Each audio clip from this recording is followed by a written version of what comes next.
नमस्कार, स्वागत है आप सभी का डीडी न्यूज़ के इस खास बुलेटिन एक्सप्रेस 100 में, जहां हम आपके लिए लाते हैं राजनीति, मनोरंजन, देश दुनिया, खेल और व्यापार जगत की सभी बड़ी खबरों को एक्सप्रेस यानी फटाफट अंदाज में। मैं हूं रमा त्यागी, तो देखिए खबरें तेज रफ्तार के साथ।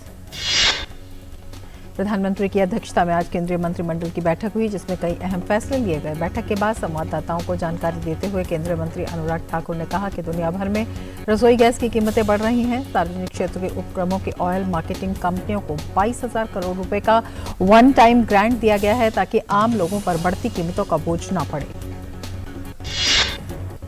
केंद्रीय मंत्रिमंडल की बैठक में रेल विभाग के कर्मचारियों को प्रोडक्टिविटी लिंक्ड बोनस दिया जाएगा। ये 78 दिनों का बोनस होगा और इसकी अधिकतम सीमा 17,951 रुपए होगी। केंद्रीय मंत्रिमंडल ने बजट में घोषित पीएम डिवाइन योजना को मंजूरी दी। इसका मकसद 6,600 करोड़ रुपए की लागत से पीएम गतिशक्ति की भावना के अनुरूप इंफ्रास्ट्रक्चर योजनाओं को फंड करना है। गुजरात में दीनदयाल पोर्ट के लिए पीपीपी मोड के अंतर्गत मल्टीपर्पज कार्गो के विकास के लिए 5,963 करोड़ से अधिक की योजना को मंजूरी दी गई है। दिल्ली की आम आदमी पार्टी के अरविंद केजरीवाल सरकार लगातार विवादों में बनी हुई है और इस बार एक और ताजा विवाद हुआ है कि दिल्ली सरकार सूचना के अधिकार कानून को सही तरीके से लागू नहीं कर रही है। केंद्रीय सूचना आयुक्त सीआई से उदय महूरकर ने दिल्ली के उपराज्यपाल वीके सक्सेना को पत्र लिखकर कहा है कि दिल्ली सरकार द्वारा आरटीआई एक्ट 2005 के तहत लोगों को संतोषजनक जवाब नहीं दिए जा रहे हैं। केजरीवाल सरकार एक बार फिर से सवालों के घेरे में है। इस विवाद के बाद बीजेपी और कांग्रेस ने आम आदमी पार्टी पर जोरदार हमला बोला है और कहा है कि केजरीवाल गैर संवैधानिक तरीके से काम कर रही है। केंद्रीय सूचना आयुक्त उदय महूरकर ने अपनी चिट्ठी में लिखा है कि दिल्ली सरकार आरटीआई कानून के तहत मांगी गई जानकारी सही तरीके से नहीं दे रही है। खासतौर से राजस्व विभाग, स्वास्थ्य विभाग, बिजली विभाग, डीएसएसबी और डीएसआईआईटीसी के मामलों में जानकारी नहीं दी जा रही है। केंद्रीय सूचना आयुक्त उदय महूरकर ने आगे लिखा कि दिल्ली सरकार अहम जानकारी छिपाकर गुमराह करने वाली जानकारी आरटीआई के जवाब में दे रही है और दिल्ली सरकार आरटीआई एक्ट 2005 का पालन नहीं कर रही है। पूरे मामले के सामने आने के बाद आम आदमी पार्टी ने इस प्रकार के आरोपों को खारिज किया है, लेकिन केंद्रीय सूचना आयुक्त जैसी संवैधानिक संस्था की ओर से तथ्यों के आधार पर दी गई जानकारी के बाद आरोपों से घिरी केजरीवाल सरकार और मुश्किल में नजर आ रही है। आगामी गुजरात विधानसभा चुनाव को लेकर बीजेपी ने अपनी जमीनी तैयारी तेज कर दिया है। पार्टी ने बुधवार से गुजरात गौरव यात्रा की शुरुआत की है, जो 20 अक्टूबर तक चलेगी। पार्टी अध्यक्ष जेपी नड्डा ने गुजरात के मेहसाणा और द्वारका से यात्रा को रवाना किया। गुजरात में बीजेपी की गौरव यात्रा की शुरुआत हुई। मेहसाणा से पार्टी के राष्ट्रीय अध्यक्ष जेपी नड्डा ने इस यात्रा को हरी झंडी दिखाई। गुजरात के मुख्यमंत्री भूपेंद्र पटेल समेत कई दिग्गज नेता भी कार्यक्रम में शामिल रहे। इस मौके पर जेपी नड्डा ने कहा कि ये गौरव यात्रा सिर्फ गुजरात के लिए नहीं, बल्कि ये यात्रा पूरे भारत के गर्व को स्थापित करने के लिए है। पार्टी अध्यक्ष जेपी नड्डा ने कांग्रेस पर भी करारा प्रहार किया और कहा कि कांग्रेस को जो विकास की यात्रा चलानी थी, उसे अटकाया, भटकाया और लटकाया, लेकिन अब वे खुद फंस गए हैं। जेपी नड्डा ने बाद में दूसरी गुजरात गौरव यात्रा को द्वारका से रवाना किया। उन्होंने वंशवाद को लेकर कांग्रेस पर हमला बोला और कहा कि वो देश के नाम पर परिवार की सेवा करने और वंशवाद को बढ़ाने में लगे थे, लेकिन मोदी जी ने जनता को सावधान कर दिया। देश के कई हिस्से अक्टूबर के महीने में भी बारिश से हाल बेहाल है। मौसम विभाग के मुताबिक वेस्टर्न डिस्टर्बेंस की वजह से बारिश हो रही है। अक्टूबर में आसमान से ऐसी तबाही बरस रही है कि देश के ज्यादातर राज्य इसकी चपेट में आ गए हैं। उत्तर भारत से लेकर दक्षिण भारत तक और देश के पूर्वी हिस्से लेकर दक्षिण हिस्से तक बारिश कहर बरपा रही है। पूर्वी यूपी से लेकर पश्चिमी यूपी तक करीब 18 जिले बाढ़ से प्रभावित हैं। करीब 1000 से अधिक गांव बाढ़ की चपेट में हैं। कई गांवों में पानी घुस गया है तो कहीं नदियां उफान पर हैं। उत्तर प्रदेश के मुख्यमंत्री योगी आदित्यनाथ ने बाढ़ से प्रभावित जिलों का हवाई सर्वेक्षण कर बारिश के बाद हुए नुकसान का जायजा लिया। यूपी के कई जिलों में खेतों में खड़ी धान और बाजरे की फसल पूरी तरह से बर्बाद हो गई है। असम और उससे सटे अरुणाचल प्रदेश के विभिन्न हिस्सों में भारी बारिश के कारण कई इलाकों में पानी भर गया है। असम के कुछ हिस्सों में बारिश से भारी तबाही हुई है। असम के 3 जिलों में बाढ़ से 33,000 से अधिक लोग प्रभावित हुए हैं। हिमाचल प्रदेश में चोटियों पर बर्फबारी हो रही है। कुल्लू और लाहौल स्पीति जिले में भी बारिश का दौर जारी है, जबकि रोहतांग दर्रा, बारालाचा, घेपन पीक, नीलकंठ, कुगती जोत, लेडी ऑफ केलोंग की चोटियों पर बर्फबारी हुई है। सभी चोटियां बर्फ से ढकी हुई हैं। कश्मीर घाटी में श्रीनगर लेह राजमार्ग में तोजला पर्वत सहित ऊंची पहाड़ियों पर हिमपात हुआ, जबकि मैदानी इलाकों में वर्षा हुई, जिससे समूची घाटी में तापमान में गिरावट आई है। भारतीय नौसेना का एक MiG-29 के लड़ाकू विमान गोवा तट पर निर्मित उड़ान के दौरान तकनीकी खराबी आने के कारण समुद्र के ऊपर दुर्घटनाग्रस्त हो गया। पायलट को सुरक्षित बाहर निकाल लिया गया और पायलट की हालत स्थिर बताई जा रही है। नौसेना ने घटना के कारणों की जांच के लिए एक पूछताछ बोर्ड का आदेश दिया है। अवैध खनन मामले में छत्तीसगढ़ में प्रवर्तन निदेशालय द्वारा छापेमारी में करीब 4 करोड़ की नकदी और मौके से करोड़ों रुपए की ज्वेलरी भी जब्त की गई है। अगरतला में त्रिपुरा के मुख्यमंत्री माणिक साहा और त्रिपुरा के राज्यपाल सत्यदेव नारायण आर्य ने राष्ट्रपति द्रौपदी मुर्मू का स्वागत किया। राष्ट्रपति को उनकी पहली त्रिपुरा यात्रा पर गार्ड ऑफ ऑनर दिया गया। राष्ट्रपति द्रौपदी मुर्मू ने आज त्रिपुरा की राजधानी में त्रिपुरा राज्य नागरिक अकादमी और त्रिपुरा राष्ट्रीय विधि विश्वविद्यालय की आधारशिला रखी। राष्ट्रपति बनने के बाद द्रौपदी मुर्मू का ये पहला पूर्वोत्तर दौरा है। राष्ट्रपति द्रौपदी मुर्मू अगरतला के दुर्गाबाड़ी चाय बागान में पहुंची। यहां उन्होंने चाय बागान के मजदूरों, विशेषकर महिलाओं से बातचीत की और उनका हालचाल जाना। इनमें से अधिकतर चाय बागान के मजदूर राष्ट्रपति के पैतृक स्थान से संबंध रखते हैं।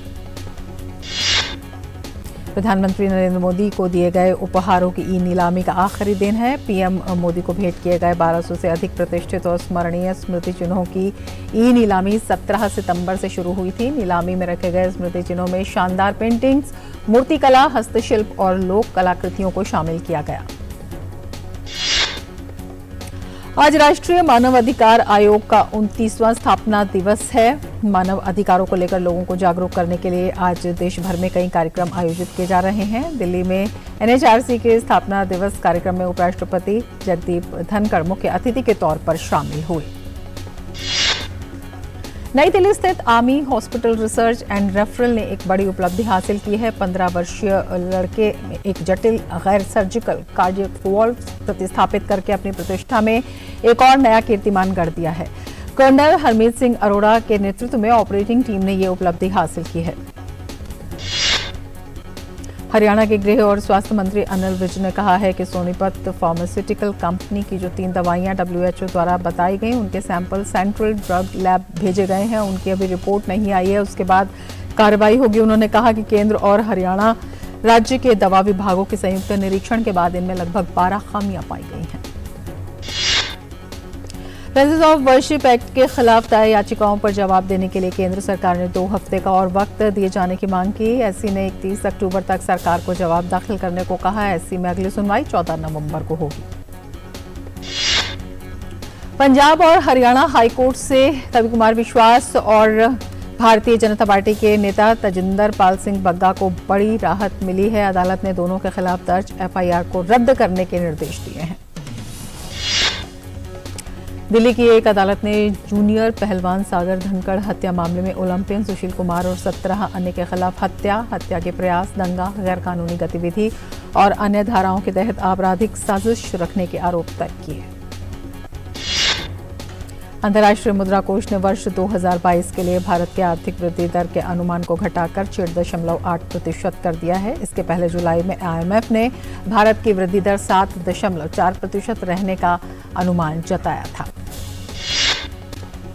शेयर बाजार में आज सेंसेक्स 478 अंक की तेजी के साथ 57,626 अंक के स्तर पर बंद हुआ, जबकि निफ्टी 147 अंक की तेजी के साथ 17,131 अंक के स्तर पर बंद हुआ। रेलवे ने अपने यात्री खंड के राजस्व आय में 92% की वृद्धि दर्ज की है। इस वर्ष 1 अप्रैल से 8 अक्टूबर के दौरान भारतीय रेलवे की अनुमानित आय 33,476 करोड़ रुपए है। आरक्षित यात्री खंड में इस वर्ष 1 अप्रैल से 8 अक्टूबर की अवधि के दौरान यात्रियों की कुल अनुमानित संख्या 42 करोड़ से अधिक है। ये पिछले वर्ष इसी अवधि के दौरान 34 करोड़ थी। केंद्रीय वित्त मंत्री निर्मला सीतारमण अंतर्राष्ट्रीय मुद्रा कोष और विश्व बैंक की सालाना बैठक में भाग लेने के लिए 6 दिवसीय अमेरिका की यात्रा पर हैं। अपनी यात्रा के दौरान केंद्रीय वित्त मंत्री निर्मला सीतारमण ने वॉशिंगटन डीसी में अमेरिका के वित्त मंत्री जेनेट येलन से मुलाकात की। वित्त मंत्री निर्मला सीतारमण ने अमेरिका में ब्रुकिंग्स इंस्टीट्यूशन द्वारा आयोजित कार्यक्रम को भी संबोधित किया। इस मौके पर वित्त मंत्री ने कहा कि नरेंद्र मोदी के नेतृत्व वाली सरकार सभी नागरिकों का वित्तीय समावेश सुनिश्चित करने के लिए डिजिटल इंडिया जैसी पहल के साथ डिजिटलीकरण पर जोर दे रही है। वित्त मंत्री निर्मला सीतारमण ने भारत में निवेश को बढ़ावा देने पर बल देते हुए कहा कि मोदी सरकार का जोर सस्ती दरों पर ऋण उपलब्ध कराने पर है ताकि छोटे और मध्यम व्यवसाय जीवित रह सकें और साथ ही फलें फूलें। म्यांमार की एक सैन्य नियंत्रित अदालत ने अपदस्थ नेता आंग सान सू की को एक स्थानीय व्यवसायी से रिश्वत लेने का दोषी पाए जाने पर 3 साल और जेल की सजा सुनाई है। पोप फ्रांसिस ने रूस की यूक्रेन के शहरों में लगातार बमबारी की निंदा की है। उन्होंने कहा, मेरा दिल हमेशा यूक्रेन के लोगों के साथ है, खासकर उन जगहों के निवासियों के साथ है जो लगातार बम विस्फोटों से प्रभावित हुए हैं। ज़ेलेंस्की के साथ हुई बैठक के बाद G7 के नेताओं ने कहा कि उनका देश यूक्रेन के साथ मजबूती से खड़ा है। 7 देशों के नेताओं ने कहा कि वे यूक्रेन के साथ तब तक मजबूती से खड़े रहेंगे। G7 देशों ने रूसी राष्ट्रपति व्लादिमीर पुतिन के कार्यों की निंदा की। ये बैठक रूस की ओर से यूक्रेन पर किए गए ताबड़तोड़ हमलों को देखते हुए G7 देशों की बैठक बुलाई गई थी। G7 बैठक के बाद यूक्रेनी राष्ट्रपति व्लादिमीर ज़ेलेंस्की ने कहा है कि रूस के लिए जवाबदेही तय होनी चाहिए, रूस पर नए प्रतिबंध और राजनीतिक दबाव बढ़ाना चाहिए। रूस के राष्ट्रपति व्लादिमीर पुतिन ने अंतर्राष्ट्रीय परमाणु ऊर्जा एजेंसी के प्रमुख राफेल ग्रॉसी से कहा कि ज़ापोरिजिया परमाणु ऊर्जा संयंत्र के आसपास की स्थिति चिंताजनक बनी हुई है।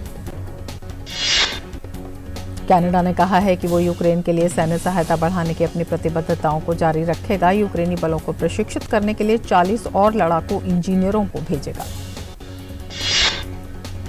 36वें राष्ट्रीय खेलों का सूरत में रंगारंग समापन हो गया। 29 सितंबर से शुरू हुई प्रतियोगिता में देश भर के 15,000 से अधिक एथलीट और अधिकारियों ने हिस्सा लिया।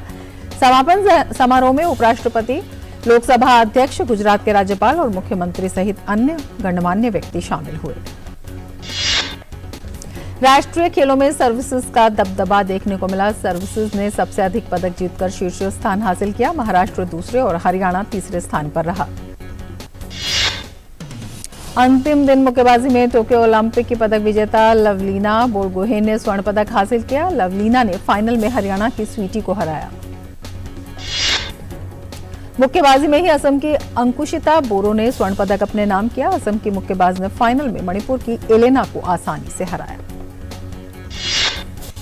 महिलाओं के फेदरवेट वर्ग में हरियाणा की पूनम ने स्वर्ण पदक प्राप्त किया। रोमांचक फाइनल में पूनम ने पंजाब की मनदीप कौर को शिकस्त दी। एक्सप्रेस न्यूज में फिलहाल इतना ही। दीजिए इजाजत। नमस्कार।